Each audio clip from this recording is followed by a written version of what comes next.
Hello and welcome to the Business Talk podcast. I am your host Deepak. We are delighted to welcome Dr. Ajay Manrai, Professor Emeritus of Marketing at the University of Delaware's Alfred Lerner College of Business and Economics. Dr. Ajay is a Professor Emeritus of Marketing at the University of Delaware's Alfred Lerner College of Business and Economics and has served as the Editor-in-Chief of the Journal of Global Marketing, Taylor and Francis since 2016. Dr. Manrai was the president of International Management Development Association from 2010 to 2012 and held a Fulbright Nehru Senior Research Scholarship position in India in 2011, affiliated with IIM Ahmedabad, ISB Hyderabad, and Anand Group of companies. Dr. Manrai joined the University of Delaware in 1991 after serving as a marketing faculty member at the Wharton School, University of Pennsylvania. He has published more than 140 research articles in top journals like Marketing Science, Journal of Marketing Research, International Business Review, and Journal of Global Marketing. His research focuses on consumer perceptions, marketing strategies of multinational companies, and cross-cultural marketing. Dr. Manrai's teaching interests include marketing management, marketing research, and international marketing. Dr. Ajay has received numerous awards for his research and teaching, including the prestigious University Teaching Award at the University of Delaware and the Best Professor Award in the MBA and EMBA programs. He has traveled to more than 150 countries across all 7 continents. He holds a Ph.D. in marketing from Kellogg School of Management, Northwestern University, and MBA from IIM Ahmedabad, and B.Tech in mechanical engineering from IIT Delhi. In this episode, Dr. Ajay will share valuable insights from his research on global marketing, local minds, how multinational companies adapt to diverse consumer perceptions. Dr. Ajay Manrai, it is an honor and privilege to have you join us today. Thank you so much, Deepak. Thank you for your kind words, and I'm delighted to be here with you. So ask away Uh, the yeah. questions. Professor Manrai, how would you define global marketing and why is it essential for multinational companies to adapt their strategies to local markets? Okay. So global marketing is basically, um, it entails two things: aligning your global identity, brand identity, with the local market conditions. So for global marketing to be successful, it is essentially a very delicate but essential act of balancing your brand identity with while you are being relevant to the local markets. Uh, so it's like this. In my mind, there is a significant difference between global marketing and what we may call domestic marketing, right? At the core, marketing is the same principles which apply to global and local or global and domestic. And that is, we begin the process of strategizing by having a market segmentation scheme, selecting targets, and then designing our marketing strategy in terms of marketing mix of 4 Ps: product, price, place, and promotion. That's typically what we do. So that core remains the same regardless of what you're doing, domestic or global. But the key difference here is in global marketing, we want to keep our brand identity or value, but at the same time, we want it to be relevant to the market conditions which we are experiencing in a different culture. Now, I would argue that although we are different in different countries, but at some core level, there are some universal values which we share. So we are different, but yet similar in some ways. For example, the universal values like quality, innovation, we all want that. At some level, if you think, at a personal, individual level, we as humans, we all want love, joy, peace. Those are our common things. We need that.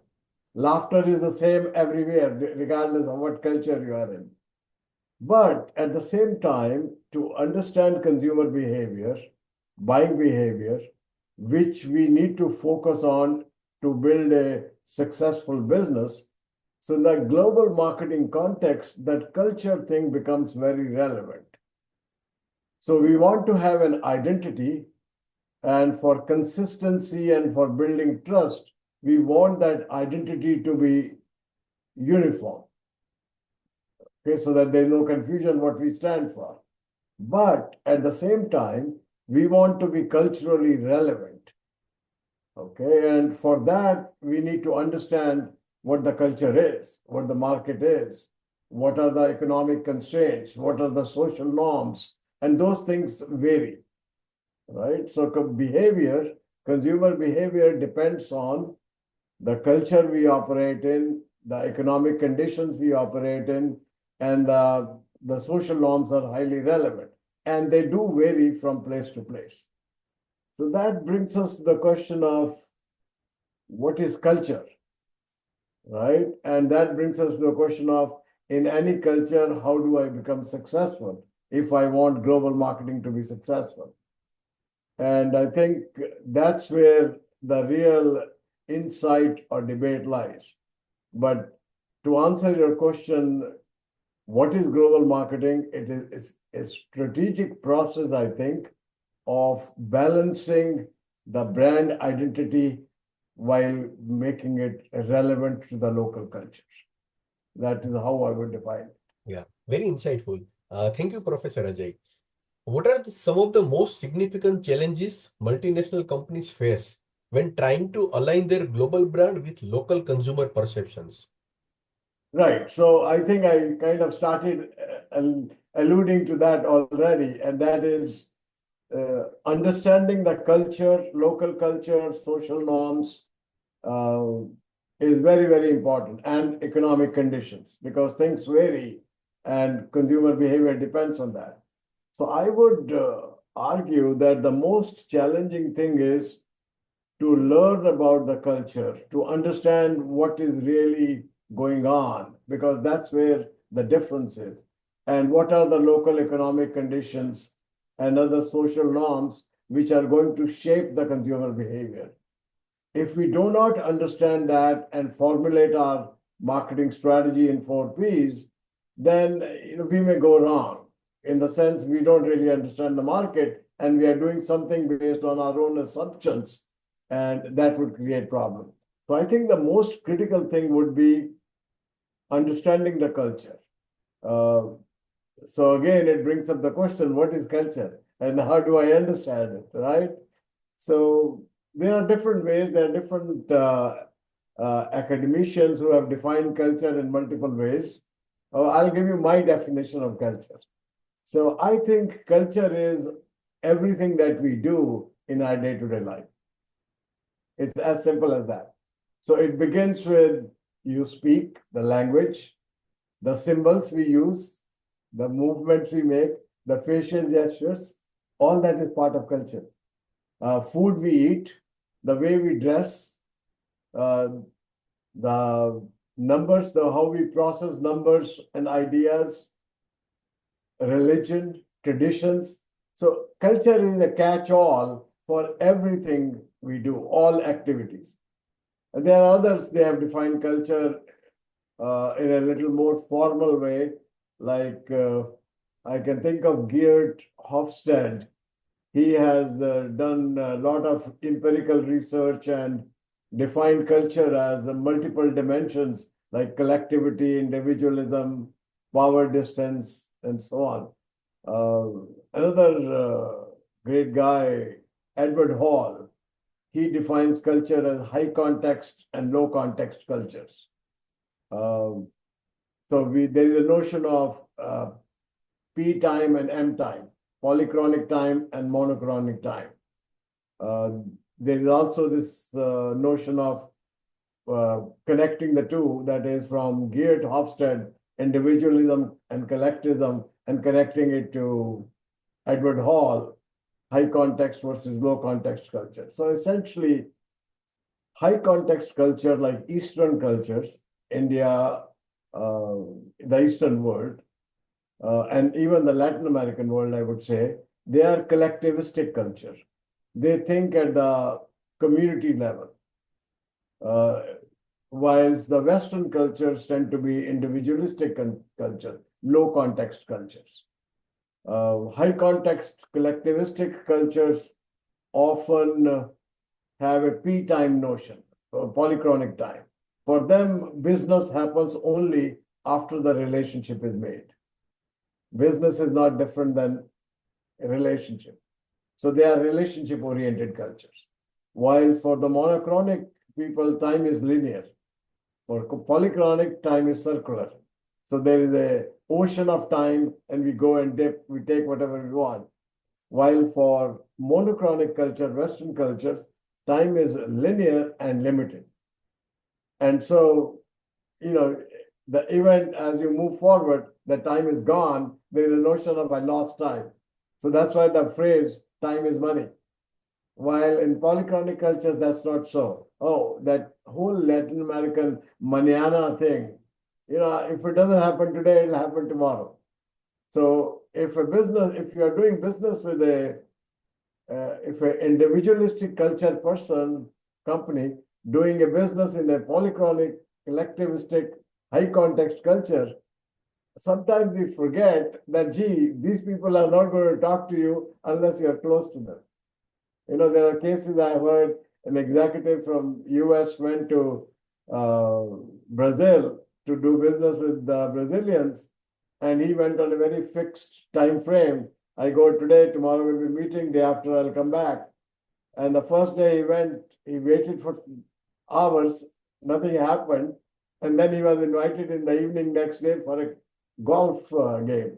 And he said, gee, I came here to do business. No, first we do golf, we get to know each other, then we'll do business. The long story short, he ended up moving his plan by several days because of this contextual difference. So again, coming back to your question, I think the key is to understand the culture. And there are also questions related to how do you understand the culture? So, you do market research, deep market research to understand what are people, and what is their day-to-day life, what is their activity, how they buy and consume products, who is involved in buying the product. Is it just the housewife going to the grocery store buying it, or is husband accompanying, and only when the husband nods, then she buys? So it varies from place to place, and we need to know that. Also, a quick way of understanding the local culture is by collaborating, having a local partner who knows the market and who can hook you on quickly to the market.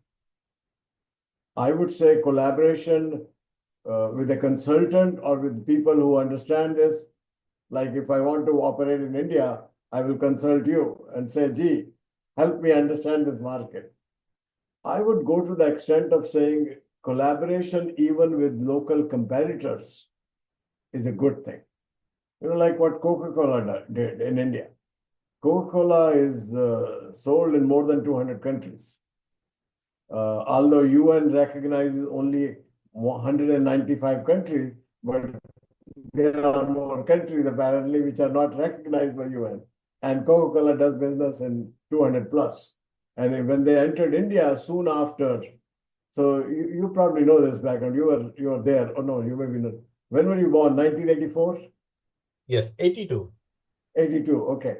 So 1982, Coke was there before that. I remember I was in IIM Ahmedabad in late 70s, 74 to 76.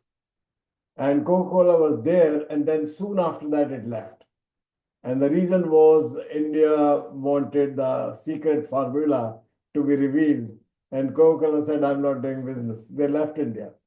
But then Pepsi entered in 80s, and then with Manmohan Singh, God bless his soul, he came back and tried to open the economy. And Coca-Cola wanted to come back. So they did not share the formula, but they came back wholeheartedly. And soon after coming, they bought Thumbs Up. So you could collaborate or you can buy out. That's an option, I guess. And so that's how thumbs up is a part of Coca-Cola business now, right?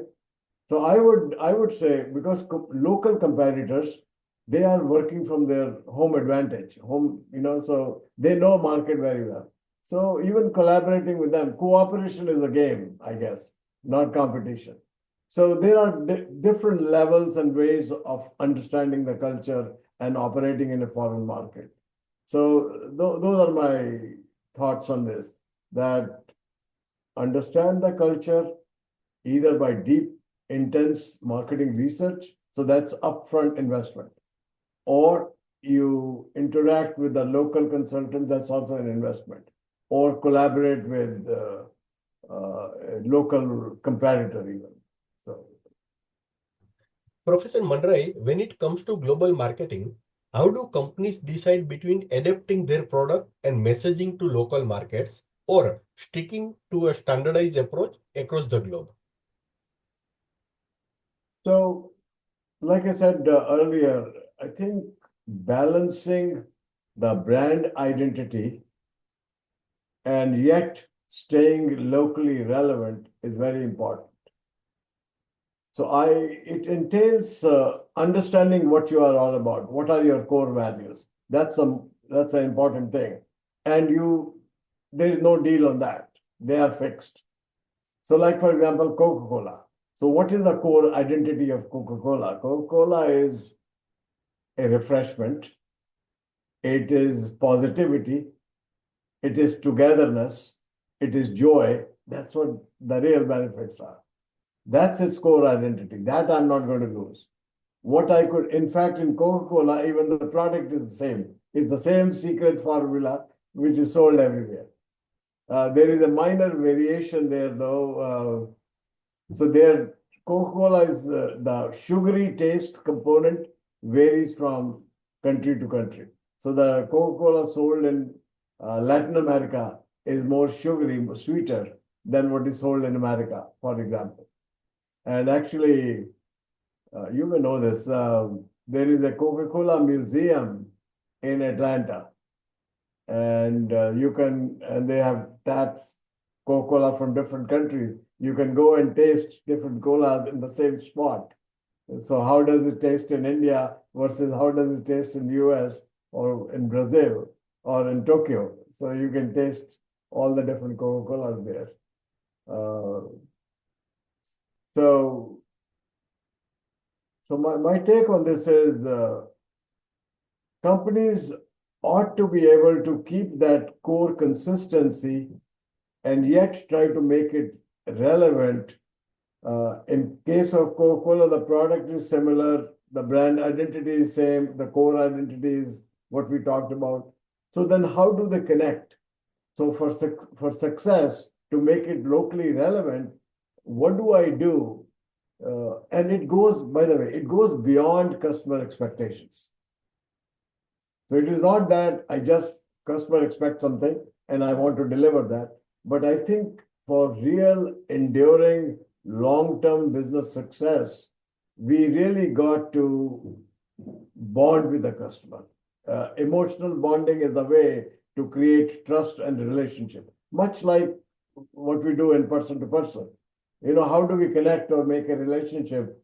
By respecting, by understanding, and by compromising to stay connected. Values differ from person to person, even in the same culture. But then if you want to keep a relationship, like in a family, even if people are doing different things, we try to stay connected. And that happens by building trust. And how do you build trust? That's the key question there. And in the context of global marketing that we are talking, Coca-Cola does it they try to create that bond through their promotion. So like they did Share the Coke campaign. And on that campaign in India, on their cans and bottles, they have in different regional languages, Ma, Amma, I, so that they labeled relationships. Share a Coke. Here are in the US, the same idea, but they used first name nicknames. Amy, Julie, Joe, John, like that. In Mexico, they used colorful local Mexican patterns. So same idea again. They are using their promotion, their product, which is in front of the consumer, but putting different things on it, relevant and specific to the culture. So I think that's how they made it relevant. So that's the key, I think.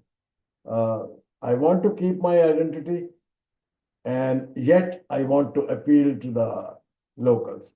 McDonald's, they do it beautifully. McDonald's is not as widespread as Coca-Cola is. I think they are in about like 120 countries still, quite a wide reach. They have, so what is their core identity? So McDonald's is essentially fast food, right? It's a fast food, we can't change that. It's a fast food delivered efficiently in a clean facility, in an attractive facility. That's the core identity. And we want to keep that. But when it comes to menu, in India, they will do Makalu Tikki. In Japan, they do teriyaki chicken. In Canada, they do poutine. You know what poutine is? Poutine. Putin, it sounds like Putin, but it's obviously not. Poutine.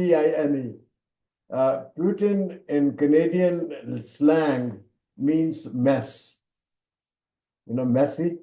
And what it is French fries, and they put some gravy on it, and they put some cheese curd on it. And I have tasted it. It is good. It is not very healthy, I think. It's French fries, cheese curd, and gravy. So you can imagine what it'll look like. But they do that. So, they tailor their menu to the local, even within the US. So US is not a homogeneous market, like India is not. It's very heterogeneous, right? From region to region, place to place, there are differences. So they will sell McRibs in Kansas, and they will sell McLobster rolls in Maine. So depending on what is locally available, they'll make their menu according to that. In the age of digital marketing, how do companies navigate the complexities of global online audiences and local sensitivities?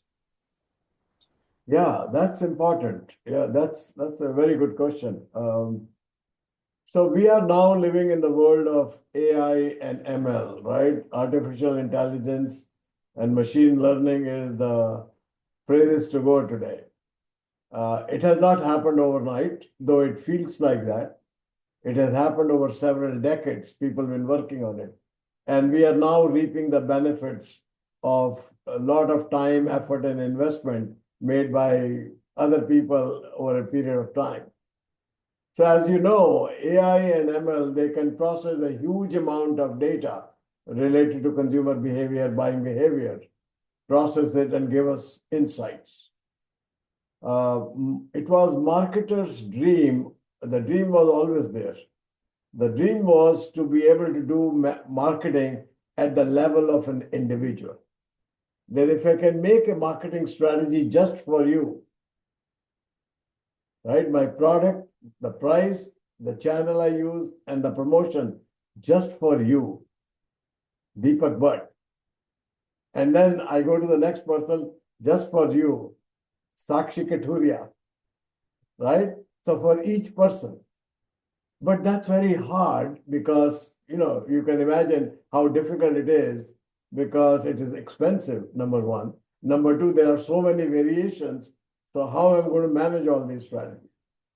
But welcome to micro segmentation and micro marketing. We have come to that stage now that AI and ML can help us understand individuals and help us direct our marketing effort at the individual level. People have already begun to do it. Like Netflix does it, right? They give you what you need to watch, based on what you're watching, they'll tell you what to watch, right? So they'll offer their product variation. They have the product mix. They'll offer you what they think is you will like. Tesla does it. You can go online in 5 minutes, order a car, electric car, based on exactly what you want, what color, what options.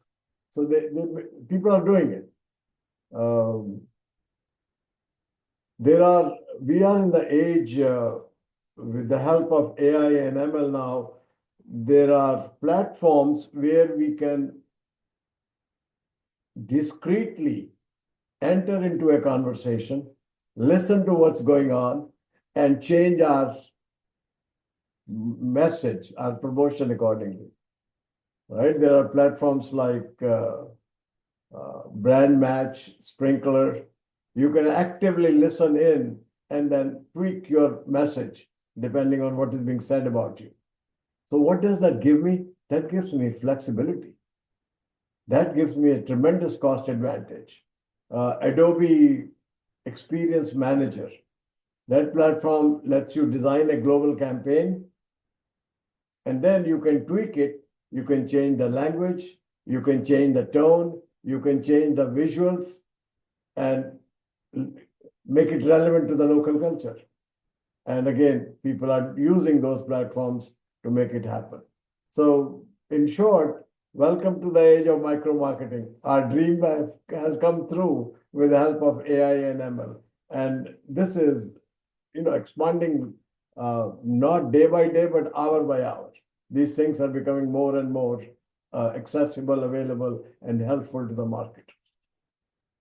How important is it for a multinational company to maintain a consistent brand image worldwide, while also allowing for local adaptation in messaging and product offerings? Yeah, correct. You just said it. That's exactly the point I'm making. So it is imperative. It's extremely important to maintain your brand identity for sake of consistency, because then that consistency in our offer, what produces trust, what produces dependable. Okay, this guy is dependable. If you offer one quality today, another quality tomorrow, that's problematic, right? But at the same time, I want it to be relevant. The example that comes to my mind is P&G, Procter and Gamble. They are in numerous countries too. And Procter and Gamble, they sell the same diaper, Pampers, the same diaper which they sell with minor variations, packaging and other things. In US, in India, in Scandinavian countries like Norway. But in US, they push on the premier price, premier quality position. In India, they promote it is affordable. Not everybody can buy it, I guess, but still, the message is it's a good quality, value for money, affordable diaper. In Scandinavia, they promote the benefit of it is safe for the environment, environmental friendly. So it's the same product, but message is varying. Coca-Cola does that too, like I said earlier. A lot of other companies, IKEA does it too, right? IKEA is good quality, less expensive furniture. That's the core. But they adapt their product. If they're selling in, say, Japan, where the residential units are smaller, they will make smaller units, make design which is adaptable to those room sizes. A lot of people do it. Toyota does it. Toyota is another large company in like 120 or more countries now. So they have Innova in India and Asian countries, family-oriented vehicle, and they have a very rugged vehicle in Africa because of the environment and local conditions. And they have a huge SUV, Highlander in America. So they adapt their product, right?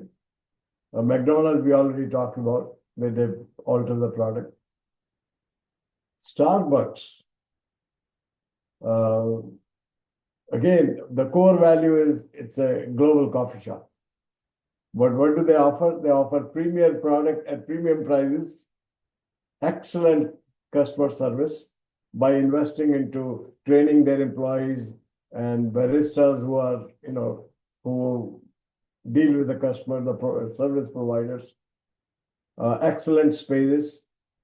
And they didn't do so well when they came to Asia in China and Japan.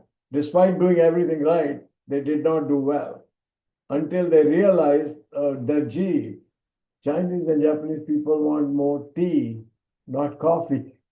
So it's a coffee shop, but expanded the menu. They offer tea also. And they also recognized that in China, especially, people love open spaces where they can hold meetings and meet friends. So they invested in premier locations, highly visible locations, and provided ample open space and open door to come have your meeting here, right? So I think those are the things which help them. So I think in the 4 Ps we are talking, product, price, place, promotion, I think all play a role. Though what is observable and visible is often the product variations, McDonald's or no, not so, like Coca-Cola, they don't really vary their product as much. So it depends on how you are handling it, or the message variation, like Pampers, the P&G does. Same product, but different messages. McDonald's, same message, but different products. So it's possible to do it both ways. Um, channels are basically an infrastructure. So the third P, place, channels of distribution. That's the infrastructure, and you got to adapt to that infrastructure depending on the country you are in. So for example, in Japan, the channels of distributions are very complicated. There are several layers. And as you know, Japan, loyalty counts a lot, right? Organizational loyalty. People spend their lifetime in the same organization. It's changing, but it's still there. So entering a Japanese channel of distribution is an extremely hard thing. But if you have that relationship, if you have made that bond, then you can go through.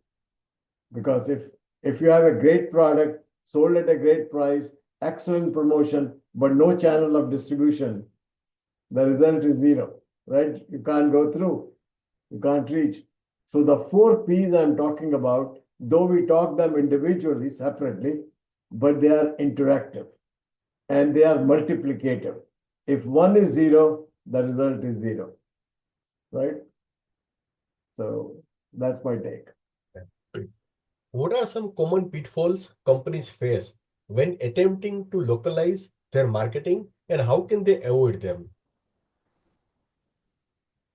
So I think this is the uh, other side of the coin, the question that we were addressing earlier. What is most important is understanding the local culture in a global marketing context. Biggest fault is not understanding that culture. In the sense, you go by what we call in our jargon SRC, self-referencing criteria, SRC. So that is basically making decisions based on your own experience and your own cultural awareness. So American going to India to set up a business, but working with their own assumptions. That's the biggest problem. You need to really spend upfront, either in deep, intensive marketing research, or collaborate with a local consultant, or even collaborate with a local competitor. Understand the culture, understand the market, and then only design your strategy. What that also takes is, talking about that. So I'm still talking of balancing the global consistency, the brand identity with while making it locally relevant. But I think what it entails is being flexible. You can't be rigid. You can't say, this is what I offer and this is it, take it or leave it. Okay. It's not like it work. Starbucks, a very successful company, tried to sell coffee in China, didn't succeed, right? So that's a problem. They don't drink as much coffee. So how are you going to succeed? Uh, so understanding the local culture, being flexible, and doing things which emotionally bond you to the local market, to the local consumer. And the pitfalls are, the biggest mistake is not doing that. So people do sometimes overgeneralization. So, a Western company trying to go in Asia, they have one Asia strategy without realizing each country is so different than the other. One strategy is not going to work. What works in India may not work in Thailand, or what works in Vietnam may not work in China, right? They are very different countries. So you got to pay attention to the market, understand the culture, understand the social norms, understand the economic conditions, and then formulate. So stay flexible. Yeah. Dr. Manrai, my last question. What advice would you give to marketers looking to navigate the complexity of global marketing while also ensuring their messages resonate authentically with diverse local audiences? Great question. Uh, so based on what I've been talking so far, uh, I think the most important thing is understanding your market, knowing what culture we are operating in, with what kind of social norms, what is acceptable in that culture. Not only understanding it, but what we call cultural empathy. Cultural, not only awareness, but cultural empathy, genuine concern, respecting the culture, relating with the culture, being flexible and designing things which will fit into that culture, right? So I think that's the first thing you want to avoid by not overgeneralizing or by understanding the culture. I think related to that, and in my mind, very, very important for enduring long-term success of the business is creating an emotional bond with the customer. And that again comes from understanding the culture, creating trust by being respectful and being flexible, by doing what it needs to be doing what needs to be done. Basically, that's the idea. So research, flexibility, bonding. Those are the three things as I see, and all this basically is captured when I say the phrase "think global, act local." That's a catch-all that captures everything. And what I'm saying is, understand where you are operating, be flexible, adjust as you go, and then try to bond. Do everything that is necessary to be able to emotionally connect with the customer if you want to be there long term. If it is your overnight deal, one deal and out, then it's a very different world we are operating. I say this in my almost every conversation with any individual, and I'll say it here again. So, like we have 4 P's of marketing, there are 4 P's of life. And those 4 P's operate in a global marketing context also. The first one is purpose and passion. That's combined one. If you do not have a purpose, you don't know why you are going to a foreign market. And if you don't have passion, you are doing it just because someone else is doing it. You got to have those two things. A well-defined purpose and deep passion that I really want to do this thing. That's important. Second P is perseverance. You have to be relentless, persist that I got to do this, I got to do this. It's not that you always meet success as soon as you enter. Case in point, Starbucks, very successful company, almost nearly failed in China until they realized, oh, gee, we can do this, this, this. So perseverance. Third is positivity. Things go wrong, things go different. You stay, I'm going to be successful.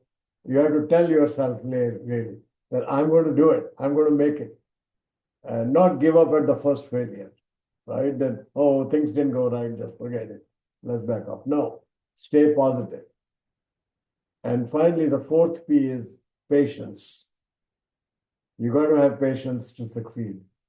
It takes time sometimes. Things don't happen overnight, and you got to be patient. And so I think these four P's very much operate in the global marketing context as well. And I basically use them in my day-to-day life, anything I do. So that's what I'm advising. All right. Excellent. Thank you, Dr. Ajay Manrai, for sharing your invaluable insights on how multinational companies adapt to diverse consumer perceptions across the globe. It's been a pleasure learning about the challenges and strategies involved in global marketing. We appreciate your time and expertise. To our listeners, we hope today's discussion has provided you with a deeper understanding of how marketing strategies must evolve to resonate with local cultures and values. Stay tuned for more episodes and thank you for joining us today. Thank you so much, Dr. Ajay Mandrai, for joining us Thank today. you so much. Thank you. Thank you for having me. It's a pleasure to be with you. Great knowing you. And I look forward to meeting you in person someday. Thank you. Take care.